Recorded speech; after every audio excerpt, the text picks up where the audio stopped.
Bueno, pues el título de la charla es La ópera de los neutrinos y voy a explicar un momento por qué el título, ¿no?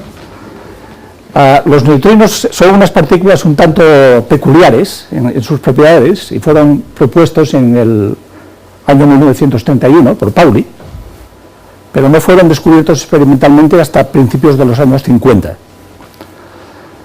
Después, en los años 60, se descubrió que había dos tipos de neutrinos, lo cual fue una sorpresa en su día. Durante los años 70 se utilizaron mucho los neutrinos para explorar la estructura de otras partículas, como por ejemplo el protón. Al bombardear el protón con neutrinos, los neutrinos solo interaccionan débilmente y penetran hasta los componentes del protón. Después, hubo otro experimento que también hubo en los años 50, fue el descubrimiento de la no conservación de la paridad, donde el neutrino juega un papel esencial. En los años 90 se descubrió que los neutrinos, las tres clases de neutrinos que ahora se sabe que existen, se pueden convertir, lo que se llama oscilar, por un efecto cuántico. El neutrino que observamos cuando interacciona es una mezcla cuántica de tres estados distintos de masa.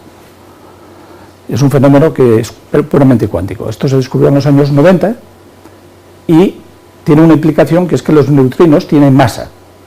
Hasta entonces se creía que no tenían masa. En otras palabras, los neutrinos nos han ido sorprendiendo periódicamente, cada 10, 15 años nos sorprenden, ¿no?, con algo nuevo. Y hay un poco de intriga, y por eso pensé que el título de la ópera de los neutrinos podía ser apropiado, porque además el experimento del cual voy a hablar fundamentalmente se llama ópera.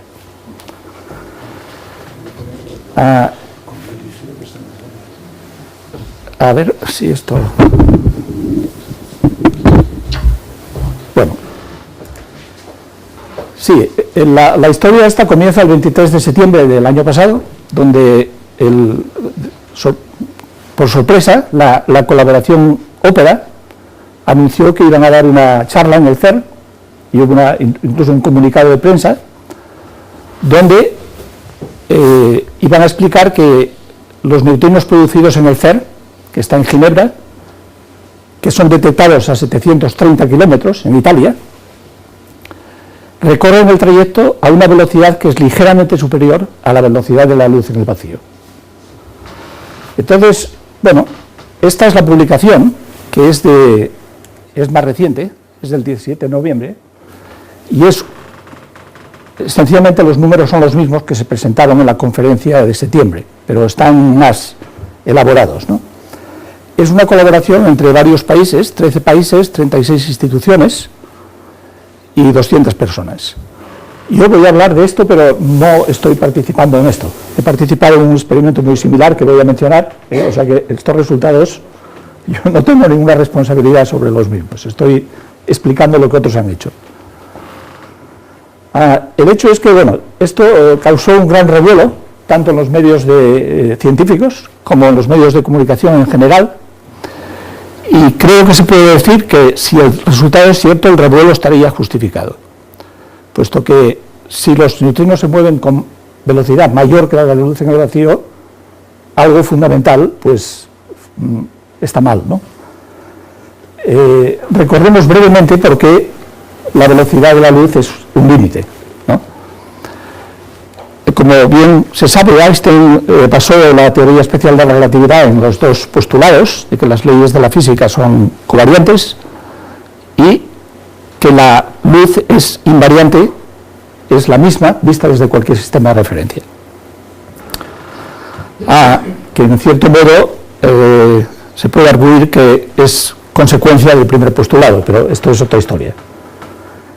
El hecho es que si estos dos postulados tienen dos consecuencias muy sencillas, y es que una partícula sin masa tiene que moverse a velocidad c, y una partícula que tenga masa, esa es su energía, donde esta función gamma se dispara rápidamente cuando la velocidad tiende a la de la luz, y se hace infinita.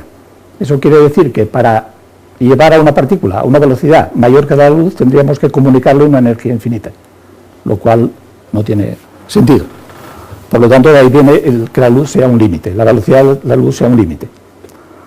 Hay también argumentos de causalidad, etcétera, ¿no? En los que no entro. Esto es lo básico, digamos.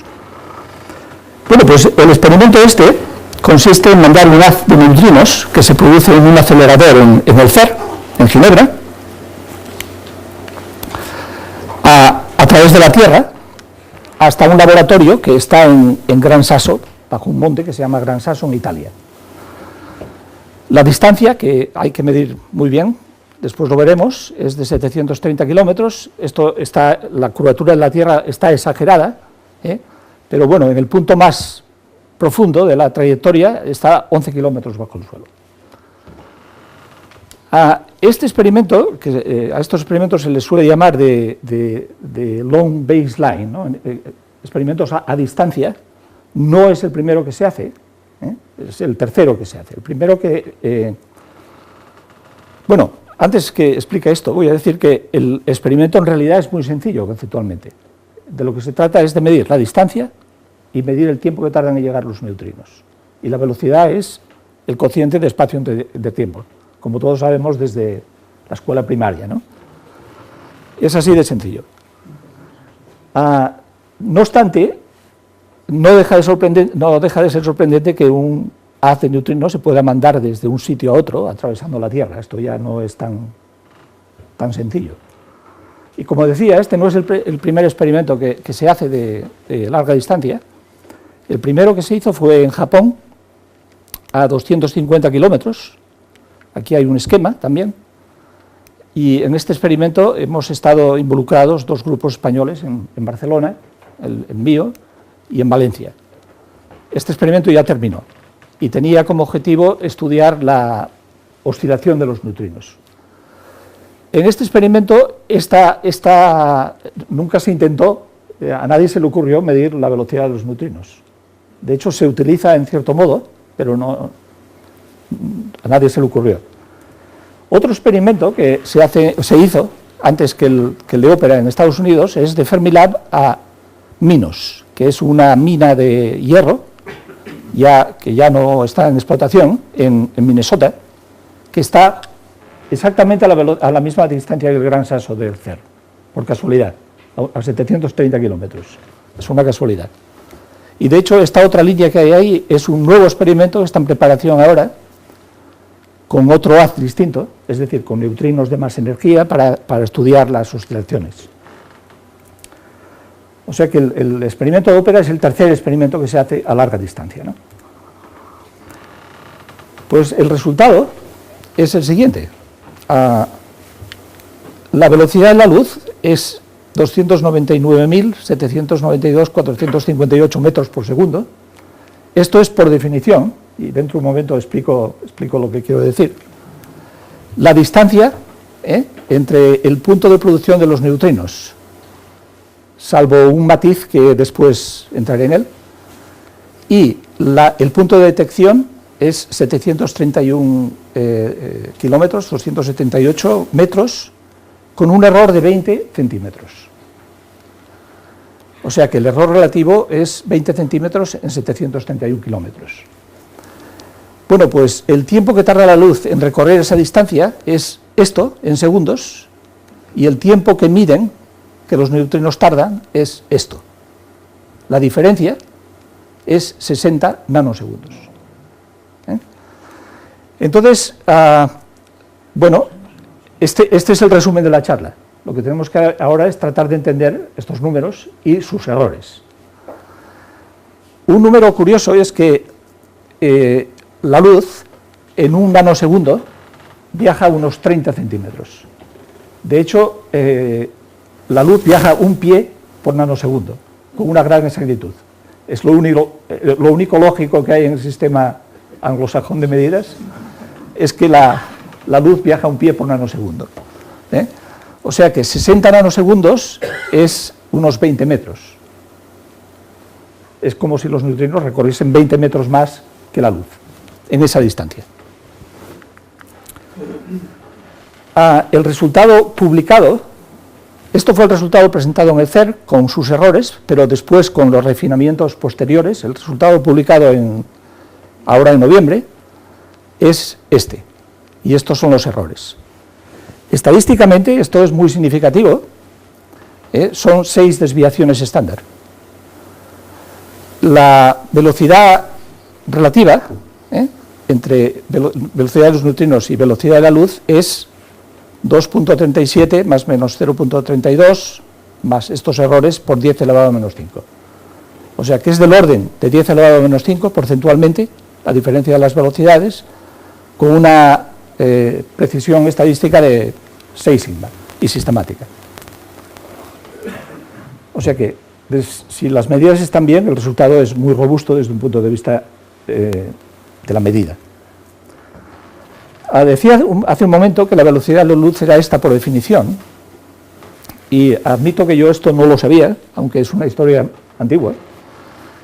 Parece que la velocidad de la luz en los años 70 la midieron un grupo en el National Bureau of Standards, que ahora se llama NIST, en Boulder, y midieron en los años 70, en los años 72, midieron esta cantidad para la velocidad de la luz, con la definición de metro que había en aquel entonces, que estaba basada en la longitud de onda de una transición atómica del Krypton 86.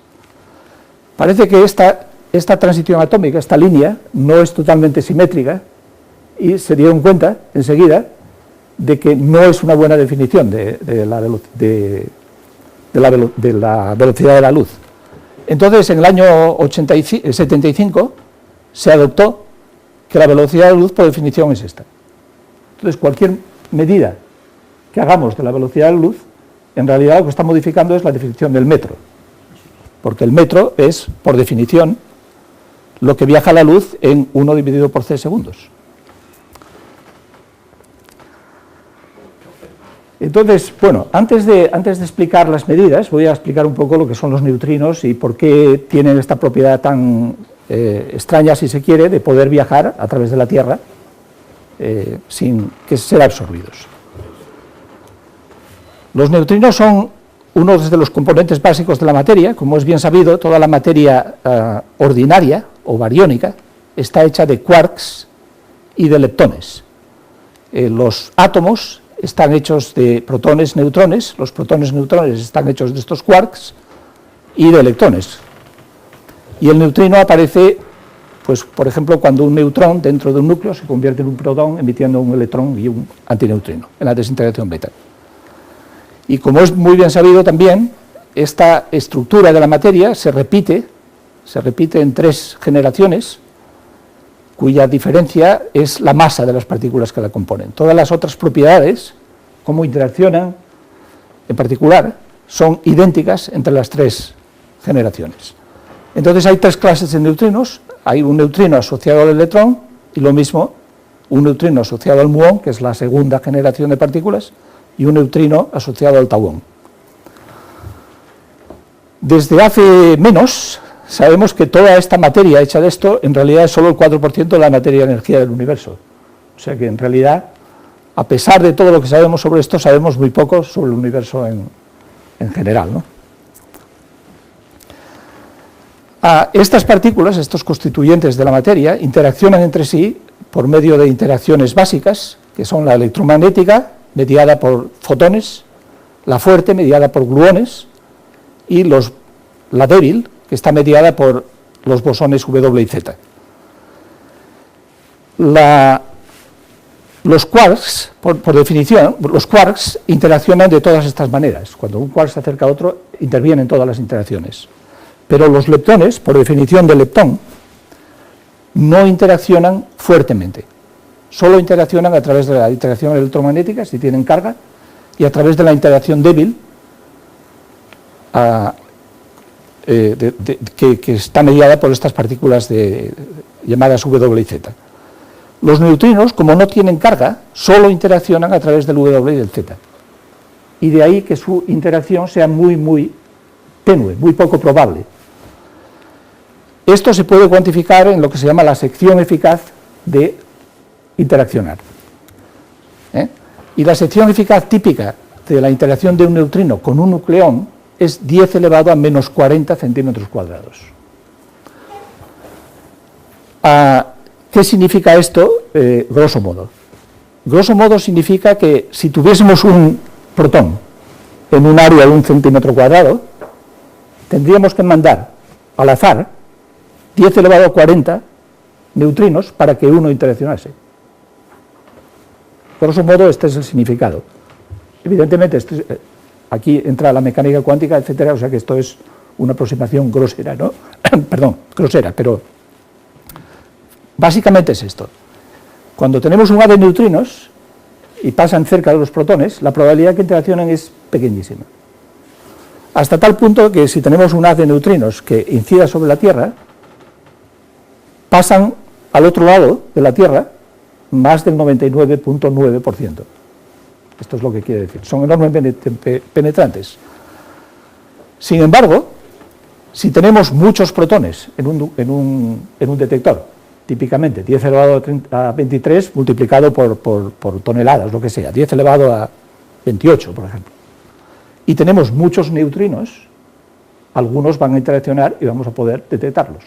Y en esto se basa la detección de neutrinos. La detección de neutrinos se basa en tener un blanco hecho de muchos protones o neutrones y tener un haz de neutrinos lo suficientemente intenso para que de vez en cuando uno interaccione. Hay muchas fuentes de neutrinos, naturales y artificiales. Por ejemplo, el Sol produce neutrinos en cantidades enormes.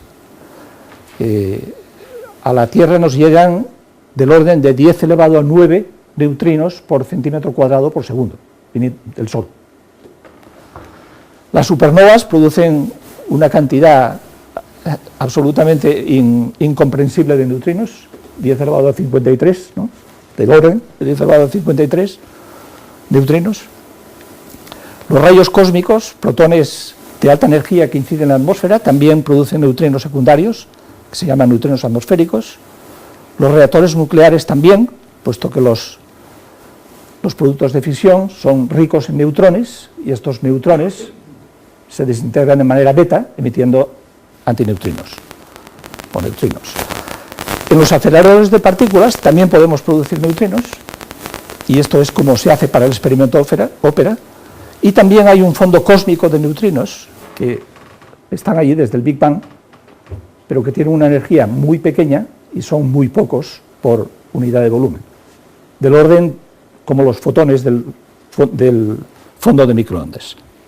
Y estos nadie los ha detectado y creo que estamos muy lejos de poder detectarlos, por esa probabilidad tan pequeña que tienen de interaccionar.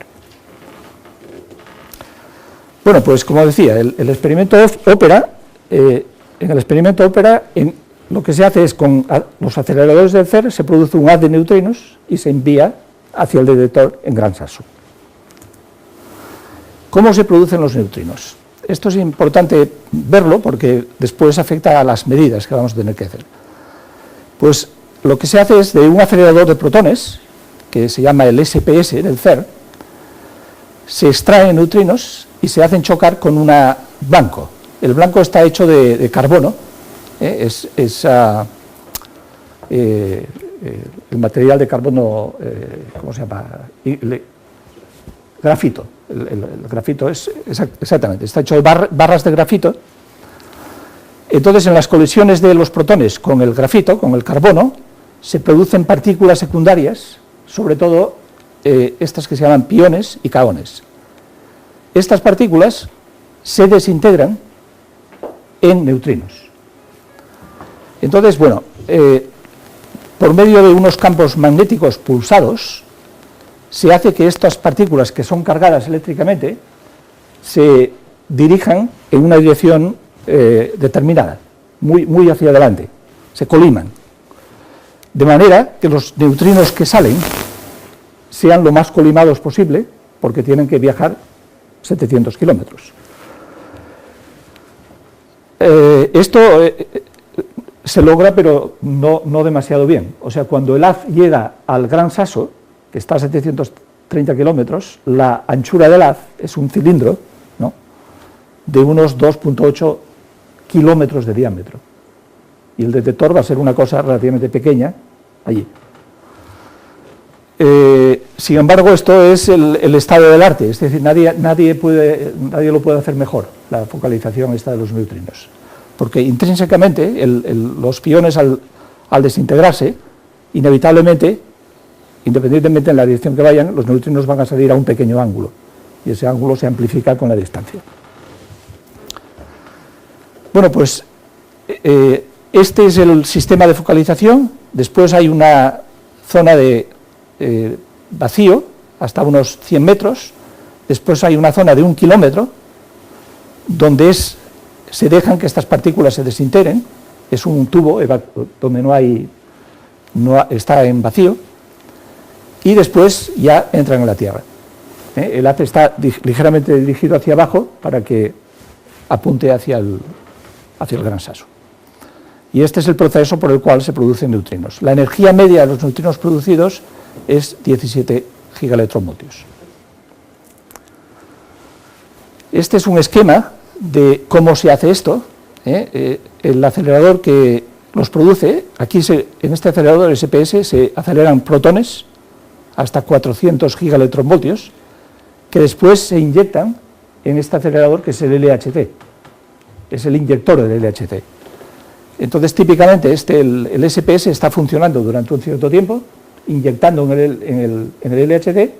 Cuando se llena el LHC de protones, se queda libre y entonces se empiezan a hacer protones para producir neutrinos y mandarlos al gran saso. Bueno, esto es el esquema de lo que enseñaba la transparencia anterior.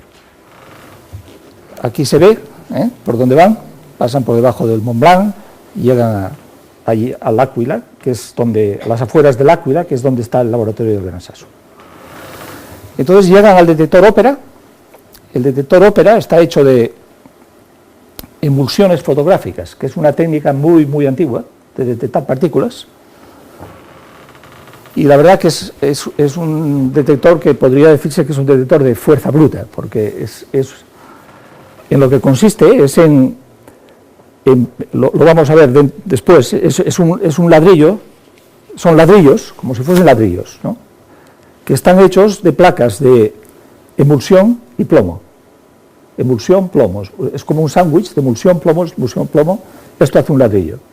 Detrás de cada pared de ladrillos hay unos detectores que detectan luz y que dan el tiempo al cual ocurrió la interacción, que es lo que juega un papel fundamental en determinar cuánto tiempo han llegado. Está hecho de 2 supermódulos, y bueno, aquí hay el tamaño de una persona, o sea que es un detector sustancial, ¿no?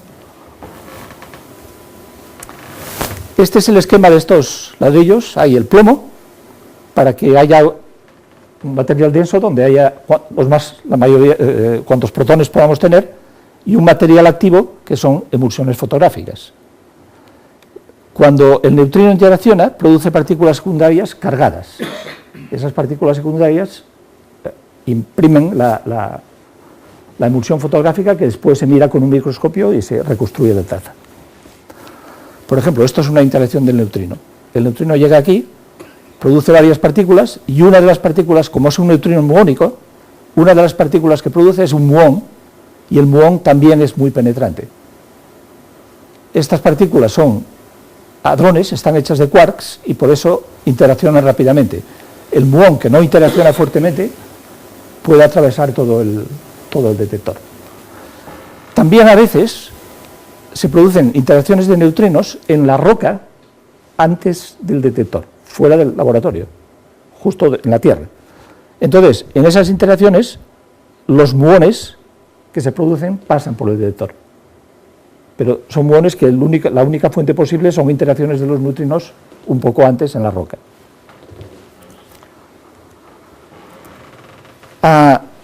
Aquí, esto no lo dije, pero es importante, detrás de cada pared de ladrillos hay estas fibras centelladoras, que son unas fibras como las fibras ópticas, pero que están dopadas con un material, de manera que cuando pasa una partícula cargada, se produce un destello de luz. Entonces están en 2 direcciones y dan una idea, primero, de cuándo se produjo la interacción, que es muy importante, y también como hay están en las dos direcciones, dan una idea de dónde se produce la interacción. Entonces, el ladrillo correspondiente se extrae y se mira al microscopio. Solamente aquellos donde hay posibles interacciones se miran, el resto no se miran, porque si no el experimento se eternizaría, ¿no? Cada uno de estos planos de fibras que da el tiempo tiene una etiqueta de tiempo, y esta etiqueta de tiempo la hace una red local. De hecho, utilizan los mismos aparatos que se utilizan en redes de comunicación, estos Cisco, es lo que se llama una red Ethernet gigabit. El punto clave es que cada vez que hay una interacción en estas fibras, hay una etiqueta que dice cuándo se produjo esa interacción con respecto a algún reloj que esté aquí. Después veremos que este reloj lo hay que acoplar a otros relojes para saber exactamente el tiempo en los dos sitios. Entonces, la determinación del tiempo de vuelo de los neutrinos, vamos ahora a este problema, consiste en tres cosas. Primero, la sincronización de los relojes en el CERN, entre el CERN y el Gran Sasso, la larga distancia. Esto se hace con el sistema GPS, y de hecho es lo que mejor se hace, es donde menos error hay. Después está el tiempo desde el reloj del CERN hasta la producción de los neutrinos. Los neutrinos se producen un poco antes que el reloj del CERN los detecte, y esto se comete un error cuando uno calcula esta distancia, este tiempo. Y luego hay el tiempo desde que se produce una interacción con estos centelladores, sabemos ese tiempo, hasta que se sincroniza esto con el reloj del Gran Sasso. O sea que aquí hay un esquema, y hay, como decía, hay tres partes, ¿no? La primera es la determinación de el tiempo absoluto, simultáneo, entre el CERN y el Gran Sasso, en coordenadas de tiempo universal, ¿no? Esto se hace por medio del sistema GPS, y hasta el año 98, tanto en el CERN como el Gran Sasso tenían un sistema GPS que era el que distribuye el tiempo, este tiempo universal a todo el laboratorio, a los dos laboratorios, con receptores de GPS convencionales que dan un error de unos 100 nanosegundos en el tiempo absoluto, debido a que fluctúan, etc. Pero a partir del año 98, como se dieron cuenta de que este experimento era importante, para este experimento en particular, adquirieron estos, tanto en el CERN como en el Gran Sasso, compraron estos PolarX, que son unos receptores de GPS acoplados a un reloj de cesio, que son los que utilizan todas las agencias responsables de determinar los tiempos oficiales de todos los países, ¿no? Son muy especiales, son aparatos muy especiales. De hecho, están fabricados en una empresa que es una spin-off de la Universidad de Lovaina, en Bélgica. Y el error que dan cuando funcionan en un modo que se llama modo común es de un nanosegundo. Es decir, que son capaces de establecer el tiempo absoluto en el CERN y en el Gran Sasso, en la superficie, porque es a través de satélite, GPS, con un nanosegundo. O sea que el error en el tiempo que viene de ahí es despreciable. Bueno, aquí está. Aquí está el 2.3 más menos 0.9 nanosegundos. Este es la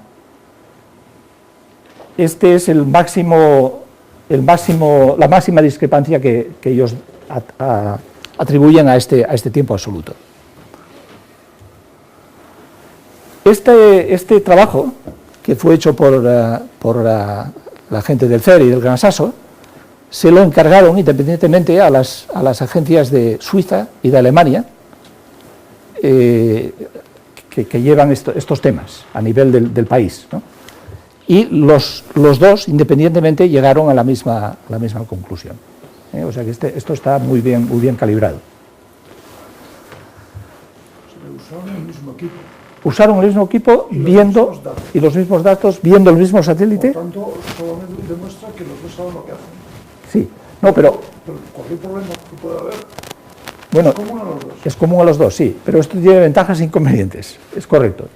Por ejemplo, una de las ventajas es que algunos de los problemas del GPS se deben a la ionosfera.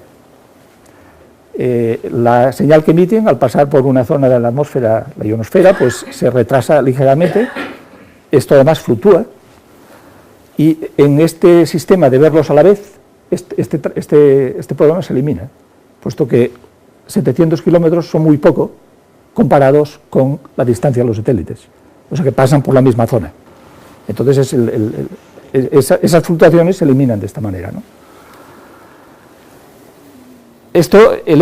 Son números que, claro, yo no puedo juzgar, ¿no? Pero tenemos que creérnoslo, y estas agencias son serias y es el resultado que dan, ¿no? Un nanosegundo de tiempo absoluto.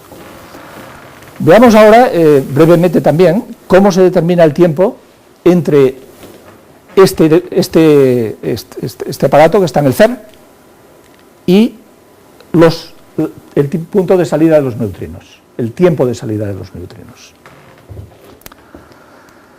Claro, cuando estos compraron este aparato en el 2008, ya tenían toda la infraestructura de distribuir tiempos a todo el CERN, lo cual no es poca cosa, porque hay aceleradores que tienen que trabajar en común, etcétera, ¿no? Los experimentos, todo. Entonces lo que hicieron fue utilizar toda la infraestructura que había en el CERN, pero añadirle cada segundo, resincronizar aquí en base a lo que les da este aparato. O sea que cada segundo el reloj convencional del CERN se resetea, y perdón por la palabra, para que esté en las coordenadas absolutas del tiempo que da este aparato. Entonces, esto se distribuye a todo el CERN. Por ejemplo, se distribuye a la sala de control y se distribuye a unos aparatos que utilizan en el CERN en todos los sitios, que se llaman así, Central Timing Receiver. En particular hay uno que es muy importante para el experimento porque es el que da la orden a que un imán se active para que los protones sean extraídos del SPS. O sea que en este tiempo, entonces este tiempo hay que medirlo muy bien, puesto que aquí entra ya el tiempo absoluto. Esto lo miden con 2 nanosegundos, lo miden de varias maneras, a través de fibra óptica, mandando una señal, no entro en los detalles, pero lo hacen de varias maneras, cada una con distintos errores para poder minimizar los errores, ¿no? Entonces, este aparato de aquí da la señal para que se active el imán, los protones se extraen y se dirigen a un blanco, que está aquí. Entonces, antes de llegar al blanco, hay otro aparato que detecta cuándo pasan los protones, antes de chocar con el blanco donde luego se producen los neutrinos. Y el error mayor en toda la cadena, en la determinación del tiempo, está aquí precisamente. Está aquí. Porque esto está basado en una inducción electromagnética. Al pasar la corriente por un anillo, induce un campo magnético, porque es un pulso. Entonces, claro, aquí hay tiempos en la electrónica, pues tarda en subir, etcétera, etcétera, y esto se transmite con este error y a esta distancia a un otro aparato que mide el perfil de la intensidad de los protones que chocan en el blanco. Es decir, los protones pasan por un sitio, 580 nanosegundos más tarde, con este error, llegan al blanco y un poco antes hay hay un aparato que digitaliza la intensidad de los protones en el blanco. Digitaliza la señal producida por esto, que es proporcional a la intensidad de los protones en el blanco. Entonces, lo que es importante aquí es que la duración del haz, los protones están chocando con el blanco desde aquí hasta aquí, desde que empiezan a extraerse hasta que se dejan de extraer. Y eso son 10.5 microsegundos. O sea, estamos hablando de unos tiempos que son 1000 veces mayores que los errores de los cuales vamos a hablar después. O sea que la duración del pulso es de 10.5 microsegundos y hay dos pulsos. Esto viene de la estructura del SPS. Hay un primer pulso, 10.5 microsegundos, después unos milisegundos y otros 10.5 microsegundos con otro tren de protones. Hay dos trenes de protones. Y, como digo, está digitalizada el perfil que tienen en intensidad, que es proporcional a la probabilidad de producir neutrinos.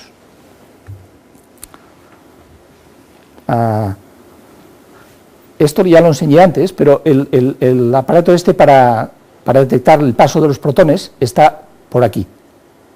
Está antes del blanco. Y ahí es donde se producen los 5 nanosegundos de error en el tiempo.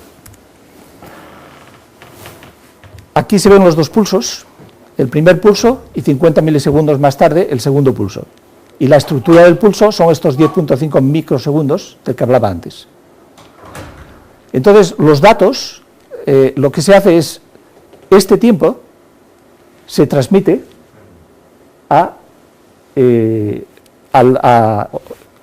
este tiempo a través de la sincronización absoluta que hay entre el CERN y Gran Sasso. En el Gran Sasso se sabe cuándo van a llegar los neutrinos. Con la velocidad de la luz uno lo calcula. Y entonces abre una ventana de tiempo alrededor del tiempo en el que espera que lleguen los neutrinos para leer los detectores. Este es el mismo truco que se utiliza en este experimento que yo mencionaba antes, haríamos exactamente lo mismo. Eso minimiza errores posibles de rayos cósmicos que, a pesar de que el detector está bajo tierra, algunos rayos cósmicos llegan. Entonces, bueno, abriendo la ventana de tiempo alrededor de cuando uno espera los neutrinos, el ruido es cero. Esto es una extracción de protones en el CERN, los 10.5 microsegundos, y se ve que tiene una estructura. Esta es una especial, atípica, donde precisamente se hizo con muy baja intensidad para ver la estructura. Esto tiene que ver con la radiofrecuencia del acelerador. Incluso se ve la radiofrecuencia de... Esto es la radiofrecuencia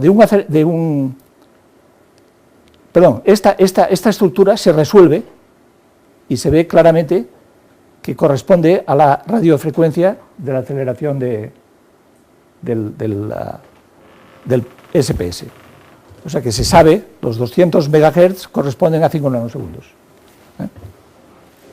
O sea que está todo bien entendido de qué es lo que ocurre.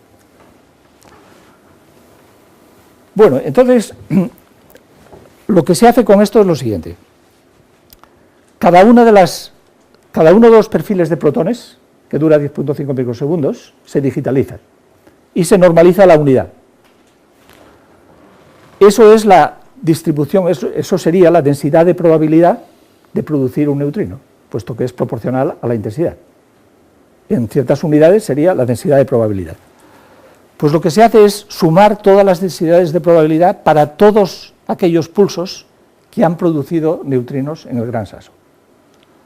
O sea que con esto se tiene 10.5 microsegundos, pero se sabe la probabilidad de que un neutrino vaya a aparecer como función del tiempo en el Gran Sasso. Esto lo menciono porque después lo que se va a hacer es un ajuste de los tiempos medidos en el Gran Sasso a este perfil. Y de ahí es de donde se extrae el tiempo de vuelo. Por lo tanto, es muy relevante esto. Y de hecho, era uno de los puntos, y lo digo en pasado porque al final me referiré a otro método de hacer las cosas que elimina este procedimiento. Pero es importante recalcar que hasta hace poco, hasta hace muy poco, cuando un neutrino determinado interacciona en ópera, no sabemos el protón que lo produjo, puesto que puede ser cualquiera de estos protones. Solo tenemos una indeterminación de 10.5 microsegundos en cuándo se produjo el neutrino exactamente.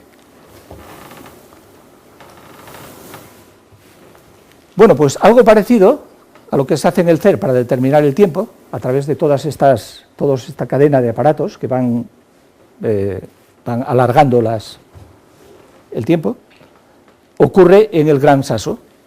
Los neutrinos interaccionan en el detector, pero ahora tenemos que transferir el tiempo en el que interaccionan aquí y sincronizarlo con el tiempo en el cual han salido del CERN. Entonces, bueno, esto se hace también por medio de otra serie de aparatos. El más importante de todo es este, que está en la superficie. De hecho, las antenas que reciben la señal del GPS, está una a la entrada del túnel, dentro del cual está el laboratorio del Gran Sasso, y otra a la salida, porque tienen que ver a los satélites. Entonces, con esto se sabe el tiempo absoluto, como decía antes, pero hay que transferir este tiempo absoluto a las interacciones de los neutrinos en ópera. Y esto pues pasa por diversos, pues por relojes, por sensores, por electrónica, etcétera, etcétera. Bueno, pues el error mayor en el tiempo está en precisamente determinar el tiempo de esta cadena.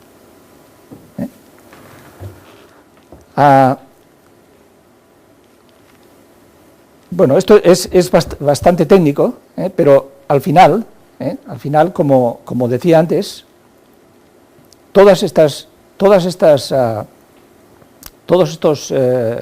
tiempos se determinan con errores que son del orden de nanosegundos.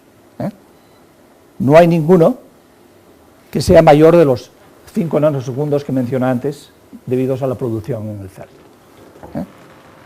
O sea que el tiempo, para resumirlo de manera la más breve posible, la medida del tiempo no parece ser el problema principal de este experimento. El tiempo está bien medido. Como decía, con un error de 5 segundos. Veamos ahora el espacio, ¿no?, que es la otra componente. La distancia se mide mediante el GPS en el exterior y mediante geodesia convencional en los túneles, en el Gran Sasso especialmente, y en el CERN no, porque en el CERN el recibidor de la antena del GPS está en la superficie. O sea que es el mayor error en la determinación de la distancia está en la determinación de la distancia desde el recibidor del GPS en el Gran Sasso y el detector ópera dentro del túnel.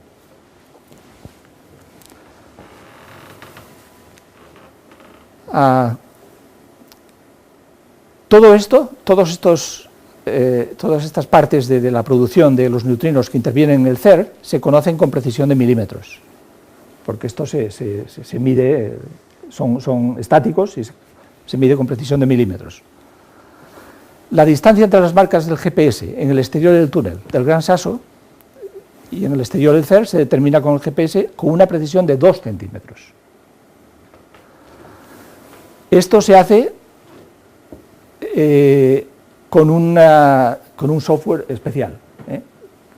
O sea, la precisión que tiene el GPS convencional con lo que uno se puede encontrar por ahí no es 2 centímetros, como todos sabemos.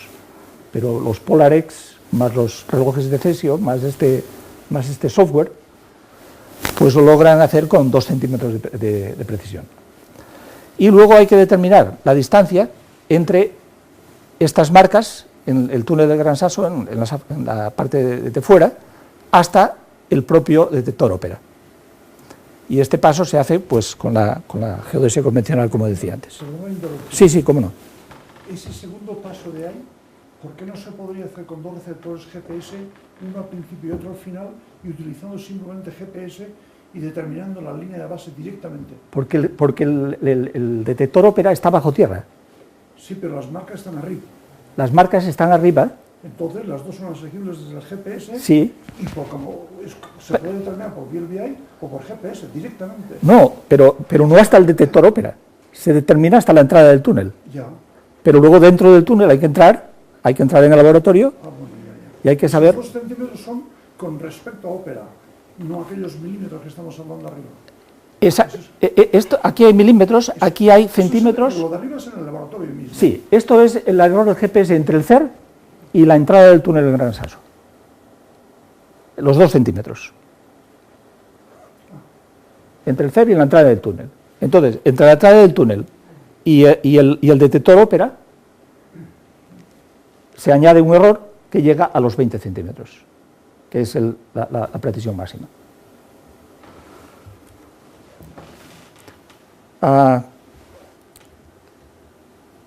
Esta es la distancia, como decía antes, entre este aparato que mide los protones, no realmente los neutrinos, sino los protones que van a producir los neutrinos en el CERN, y el origen del detector ópera. Esto de que se midan los protones antes de medir los neutrinos, en realidad no es un problema, porque estos protones van a la velocidad de la luz, los piones que se producen también van a la velocidad de la luz, y los neutrinos van casi a la velocidad de la luz. O sea que el error no es un error, porque todo se desplaza a la velocidad casi de la luz. O sea que el error que se pueda producir en metros es muy pequeño.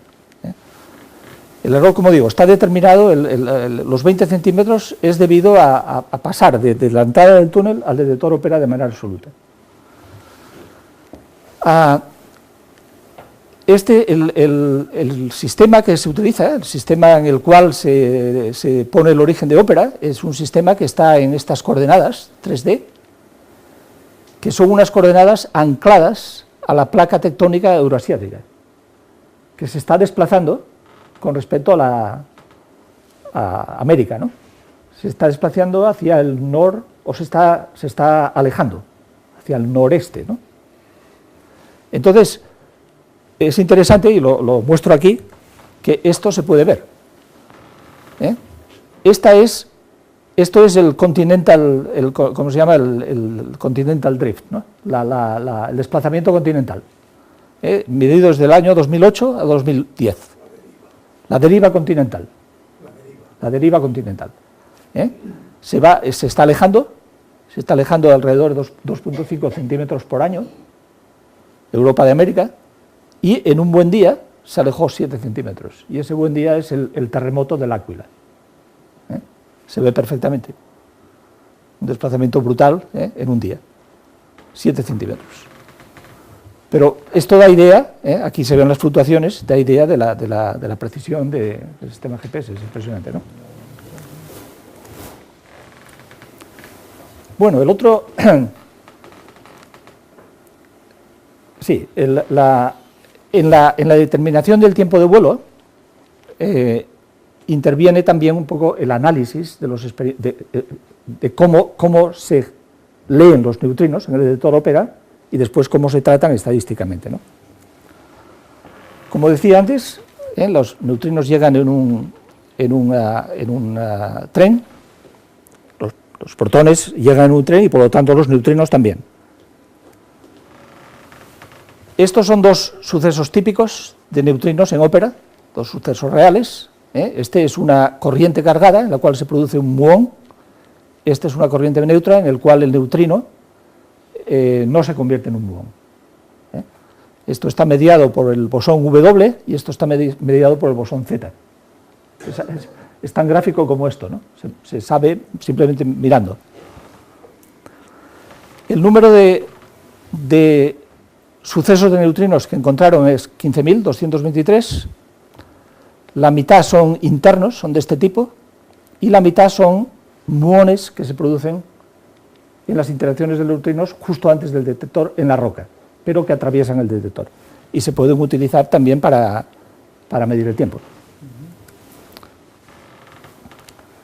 Entonces, en estas coordenadas universales de tiempo, el tiempo de llegada del neutrino lo da la primera detección, la primera señal que se detecta en ópera, que se detectan estos planos de plomo y emulsión, con las barras de centellador detrás para dar el tiempo. La primera señal es la que dice, aquí ha llegado el neutrino. Entonces, pero recordemos que no sabemos qué protón, dentro de estos 10.5 microsegundos en el origen, produjo ese neutrino en particular. Lo que sabemos es el perfil de intensidad. No obstante, mirando cuántos neutrinos tenemos en ópera, puesto que la probabilidad de que se produzca una interacción de neutrino es proporcional a la intensidad de los protones, hay una información acerca de qué protón produjo un neutrino, una información de tipo estadístico. No uno por uno, pero sí estadísticamente. Entonces, como decía antes, el perfil de esto, la distribución de la densidad de probabilidad de intensidad de los protones es esta, que coincide con la densidad de probabilidad de que un neutrino interaccione. Y esto es una función que se sabe por medio de digitalizar esto. Y se sabe en promedio para todas las extracciones, que son muy estables. Entonces, el procedimiento que se hace es un ajuste de máxima verosimilitud, donde el parámetro a determinar es el tiempo que tendríamos que añadir al tiempo absoluto de la señal del neutrino para que el perfil de interacciones de neutrinos en el gran saso se ajuste lo mejor posible al perfil de interacciones de protones en el CERN. O sea que en esta función, que es la probabilidad a posteriori, el parámetro a determinar es este de aquí. Y el K se debe a que hay una extracción y otra extracción, se hace para cada extracción por separado. Pero hay un parámetro a determinar nada más, que es cuánto tendríamos que desplazar el tiempo absoluto para que se ajuste esa distribución de probabilidad de interaccionar a la distribución de probabilidad de ser producidos. ¿Qué diferencia entre las dos extracciones? ¿Perdón? ¿Qué diferencia entre las dos extracciones? La diferencia, hay una diferencia en la intensidad y hay una pequeña diferencia en el perfil. Esto se debe en último término, al cociente entre los radios de los aceleradores del CERN que producen estos protones. Los protones hay que extraerlos justo cuando pasan por un sitio determinado y esto tiene que ver con cuántas vueltas dan, etcétera, etcétera. Todo se hace con radiofrecuencia. Bueno, la función de verosimilitud para grandes muestras, esto es un hecho estadístico, alrededor del máximo es gaussiana y por lo tanto la anchura de la gaussiana da una interpretación probabilística del error. El que es gaussiana se ve perfectamente, esto es, lo que es gaussiano es el logaritmo de la función de verosimilitud y esto es el pico, es el máximo. Entonces, con esto se ajusta el máximo y lo mismo para la estación 1 y para la estación 2. Y de la anchura, pues se determina el error en ese parámetro delta de K. Esto se hace a ciegas. ¿Qué quiere decir a ciegas? Pues que cuando se determinan estos tiempos, la gente que lo está midiendo no sabe los tiempos absolutos, no sabe qué es lo que pasa en los aparatos, cómo se han calibrado, no. Lo hace con respecto a un sistema de referencia, que de hecho es el antiguo que había, sin las correcciones finas.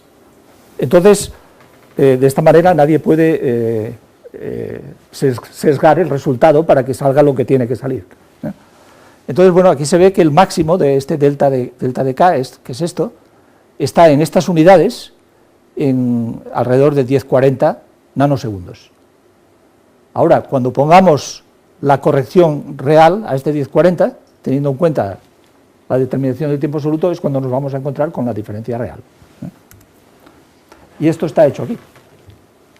Cuando se corrige, bueno, no, aquí está ese tiempo, que todavía está hecho a ciegas, como función del año y de la extracción.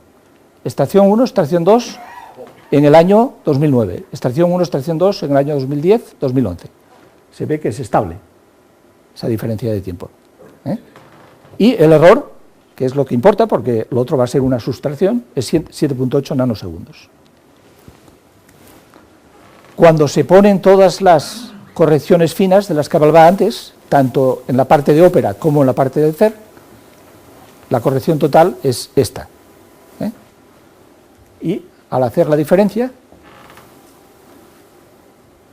esa es la corrección total, y con eso se corrige del tiempo este a ciegas a el tiempo real corregido. Entonces, esto es lo que se encuentra. En negro está el perfil o la densidad de probabilidad de la intensidad de los protones, que coincide con la densidad de probabilidad de producir neutrinos. En rojo están los neutrinos observados, las interacciones de los neutrinos observados, y se ve que hay un desplazamiento, tanto para la estación 1 como para la estación 2. Cuando se hace el ajuste por máxima verosimilitud, pues el 1040, todo esto está todavía hecho a ciegas, perdón. Es como se encuentra ese número, esa delta t viene del ajuste y es 1043 en estas unidades. Bueno, es fácil ver gráficamente que hay un adelanto. Está desplazada la de los neutrinos con respecto a la velocidad de la luz.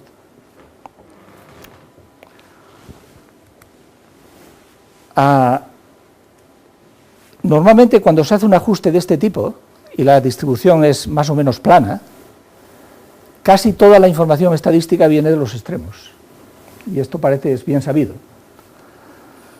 Entonces, claro, una crítica que se hacía aquí es, bueno, a ver, cuidado,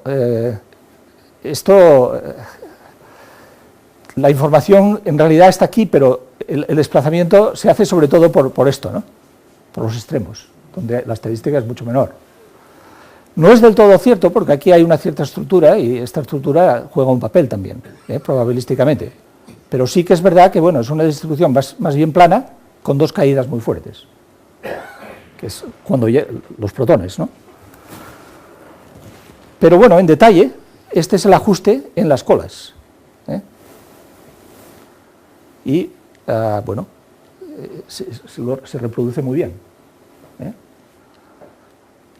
O sea que no hay nada drástico en las colas, sigue siendo muy bueno el ajuste. Bueno, el resultado final, cuando se ponen las correcciones, entonces es este que decía antes. El tiempo que tarda la luz menos el tiempo que tardan los neutrinos es 57.8 nanosegundos, más menos 7.8 estadístico, más 8.3 menos 5.9 sistemático. La significación estadística es 6 sigma. El chi cuadrado por grado de libertad es 1.1 para la primera estación, 1.0 para la segunda, es perfecto. El test de Kolmogorov-Smirnov para la compatibilidad de los dos perfiles también es muy bueno. Todo parece indicar que este número está bien medido. Y después, esto fue lo que presentaron en septiembre, ¿no? 23 de septiembre. Desde entonces ha habido varios progresos importantes. Uno de ellos, que es yo creo que es el más importante de todos, porque es el que todos sospechábamos que había un error, que es el ajuste este de los 10.5 microsegundos, ¿no? Esto de que no se sepa exactamente para un neutrino determinado cuál es el protón que lo produjo, solo se sabe estadísticamente, es sospechoso, ¿no? Pero han logrado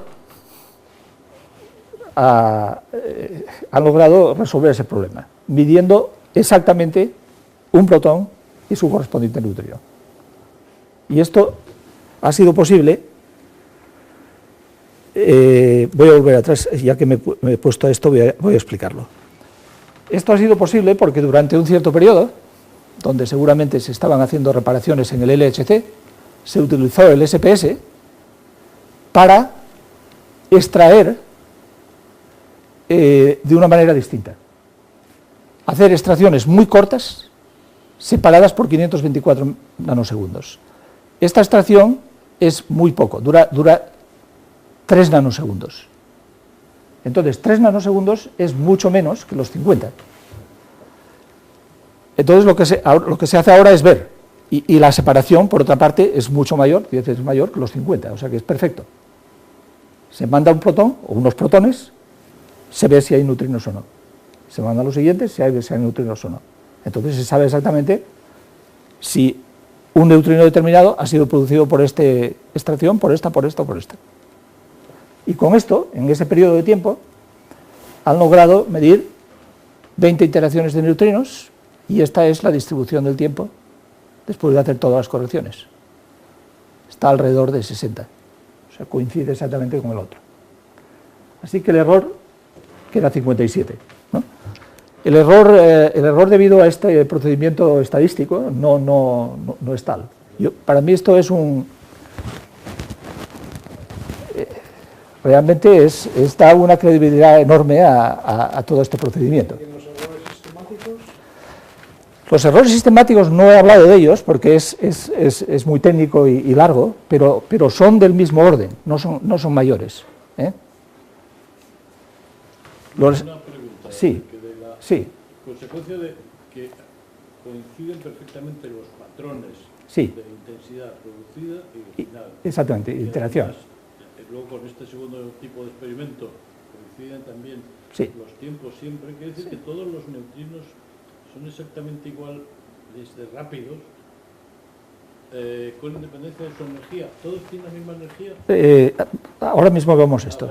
Ahora mismo vamos a hablar de esto. Es precisamente esta transparencia. Hicieron una separación en dos grupos de energía, ¿no? Esta energía, la energía media, es esta, ¿no? Antes había dicho 27, es 28.1. Entonces lo dividieron en dos grupos. La energía media de los primeros es 13.8, la energía media de los segundos es 40.7.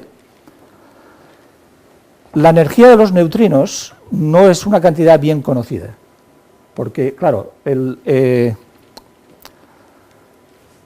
vienen de la desintegración de piones, depende de la energía de esos piones y por lo tanto ya hay una indeterminación al principio, ¿no? Fundamentalmente, ¿no? Y luego hay que reconstruir el muón, etcétera. No obstante, se puede determinar en los que se llaman de corriente cargada, porque se ven las trazas de todas las... En la interacción del neutrino se ven todas las partículas producidas en el estado final. Entonces se puede medir su energía, especialmente la de los muones, que es la que domina. Entonces, bueno, con errores grandes en la energía, hay dos regiones de energía, 13.8 de media, 40.7 de media, y con una estadística menor. Esta es la diferencia en los tiempos. Que estadísticamente, el error es grande estadísticamente, pero son compatibles.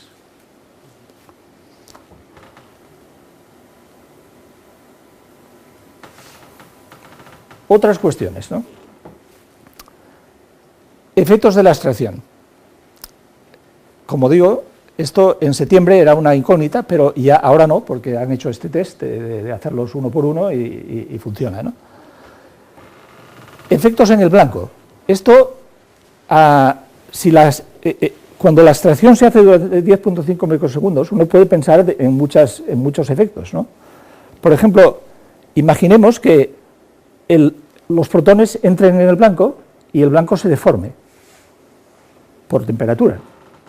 Entonces podría ser que al principio del tren de protones se produjesen más neutrinos que al final, lo cual distorsionaría la intensidad de la probabilidad de interacción de los neutrinos, ¿no? O simplemente que se produjesen neutrinos de mayor energía al principio que al final. La probabilidad de que un neutrino interaccione depende de la energía. En estas energías es proporcional, de hecho. Entonces esto ¿cómo se llama? Se distorsiona la densidad de probabilidad. Pero todos estos test desaparecen cuando se hace este método de 1 a 1. Aquí hay otra serie de preguntas. ¿Es el error en la medida de la distancia inusual, este de 20 centímetros? La respuesta es que no.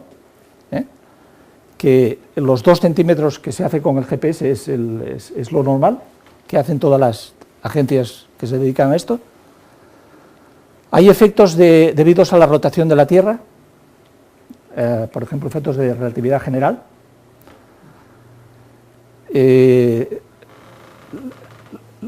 La altura a la que están, bueno,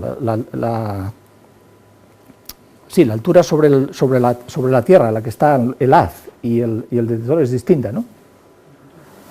Es muy pequeño el efecto al parecer es despreciable, ¿no?